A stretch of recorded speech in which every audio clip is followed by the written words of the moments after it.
अस्सलामुअलैकुम dear viewers. हमारा आज का टॉपिक है फॉरेक्स ट्रेडिंग। ये एक सवाल है जो एक भाई ने पूछा है। वो कहते हैं क्या फॉरेक्स ट्रेडिंग करना हलाल है या हराम। देखिए भाइयों और बहनों, फॉरेक्स ट्रेडिंग के तहत कई किस्म के कारोबार होते हैं, जिनमें से कुछ मैं अर्ज किए देता हूँ। इसमें सबसे पहले नंबर पर है कैरी ट्रेडिंग। इसका तरीकाकार ये है कि एक कम शरह सूद वाली करेंसी आप उधार पर लेकर इसके बदले ज्यादा शरह सूद वाली करेंसी खरीद ली जाए। इस तरीके कारोबार में खरीदार का नफा वो फर्क है जो दोनों करेंसियों के दरमियान पाया जाता है। ये तरीका बैंक और दीगर मालियाती इदारों के तरीका कारोबार के मुशाबे है कि वो कम शरह सूद पर कर्जे लेते हैं और ज्यादा शरह पर लोगों को फराहम करते हैं, और दोनों के दरमियान का फर्क इनका नफा होता है। इस कारोबार में शुराका तीन किस्म के होते हैं। नंबर एक, मुख्तलिफ बैंक। अक्सर बड़े सौदे बैंक करते हैं। करेंसी के उतार चढ़ाव में उनके सौदों पर बड़ा अमल दखल होता है। दूसरे नंबर पर ऐसे डिफरेंट इदारे जो लोगों की रकूम से सरमायाकारी करते हैं और नफा कमाते हैं। तीसरे नंबर पर इंडिविजुअल्स यानी इनफरादी खरीदार जो अपनी ज़रूरत के लिए करेंसी का तबादला करते हैं। इसी तरह अगर हम थोड़ा सा मजीद गौर करें तो दूसरे नंबर पर फॉरेक्स कमोडिटी ट्रेडिंग है। इंटरनेट पर कारोबार की एक सूरत यह भी है कि तेल, मुख्तलिफ धातें जैसे कापर, लोहा वगैरह और मुख्तलिफ अजनास जैसे गंदम, चावल वगैरह भी इसी फोरम पर खरीदी और बेची जाती हैं। इसमें भी अमूमन वही उसूल और ज़वाबित होते हैं जो फॉरेक्स करेंसी एक्सचेंज में होते हैं। एक सारफ अपने थोड़े से सरमाए से बड़ी लाट खरीद सकता है। मसलन कोई शख्स 10,000 रुपए से अपना अकाउंट खोलता है और 1,00,000 रुपए का खाम तेल या गंदम की लाट खरीद लेता है और बतौर बयाना महज 10,000 रुपए अदा कर देता है। ये तमाम खरीदारी ब्रोकर या डीलर के जरिए से होती है। इस कारोबार में भी स्पॉट ट्रेडिंग और फ्यूचर ट्रेडिंग दोनों होती हैं। लाट खरीदने के बाद अगर उसकी कीमत बढ़ रही हो तो सारिफ का नफा बढ़ जाता है, और अगर मुकर्ररा मुद्दत आने से कबल बाज़ औक़ात ऐसा हो जाता है कि वो इस लाट को फरोख्त कर देता है और खरीदार की कीमत गिरने लगती है, यानी जो चीज आपके पास होती है उसकी कीमत गिरने लगती है, तो इस सूरत में सारिफ को नुकसान होता है। अगर नुकसान सारिफ की जमा कराई हुई रकम से तजावज करने लगे तो ब्रोकर सारिफ को कहता है कि या तो आप मजीद रकम जमा कराएं या मैं आपका सौदा कैंसिल कर दूंगा।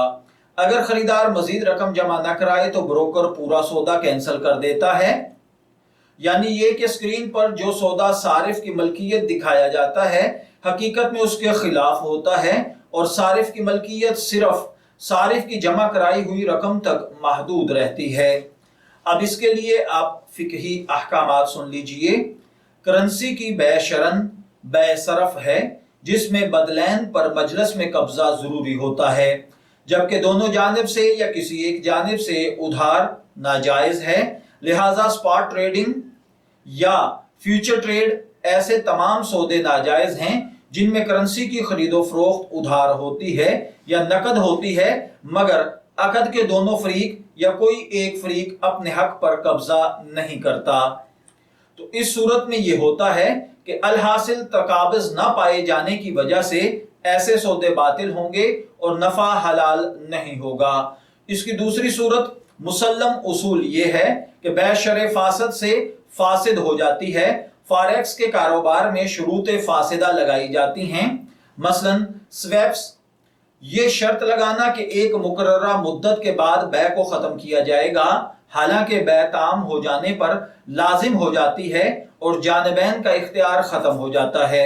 और इसी तरह इसमें ऑप्शंस में खरीदार को यह हक देना कि वो अपनी बै को फरीक मुखालिफ की रजामंदी के बगैर भी अकाला कर सकता है, यह भी शर्त फासिद है, क्योंकि अकाला में जानबैन की रजामंदी शर्त होती है।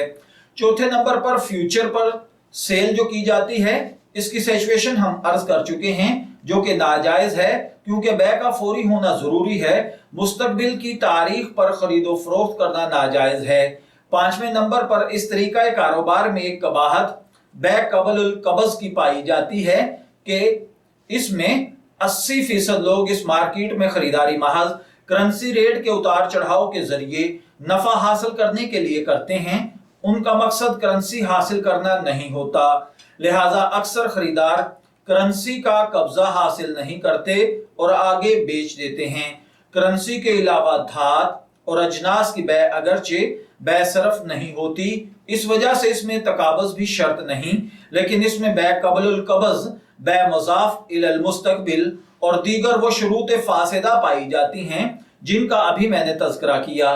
इस बै में ब्रोकर की जानिब से ये धोखा भी है कि सारिफ जिस बै को महज बयाना देकर अपनी मलकियत समझता है और उसकी कीमत बढ़ जाने से नफा भी कमाता है, अगर इसमें नुकसान हो जाए तो ब्रोकर को इस पूरे सौदे को खत्म करने का इख्तियार होता है, जबकि शरन ब्रोकर को अपने अमल की उजरत वसूल कर लेने के बाद सौदे में कोई हक और इख्तियार नहीं होता। और अगर किसी शख्स ने कोई चीज खरीदी है तो अब इसका नफा और नुकसान उसके जिम्मे है। नुकसान देकर वो सौदे को मनसूख नहीं कर सकता जब तक कि दूसरे फरीक की रजामंदी ना हो। तो इस तमाम तफसीलात के बाद तय ये पाया कि मज़कूरा खराबियों की बुनियाद पर फॉरेक्स ट्रेडिंग के जरिए पैसा कमाना जायज नहीं है, ये एक हराम अमर है। मैं दुआगो हूं कि अल्लाह ताला हमें इन बातों को समझकर इनके मुताबिक अमल करने की तौफीक अता फरमाए। शब्बीर अहमद को इजाजत दीजिए, फिर हाजिर होंगे किसी नए टॉपिक के साथ। तब तक के लिए अल्लाह हाफिज।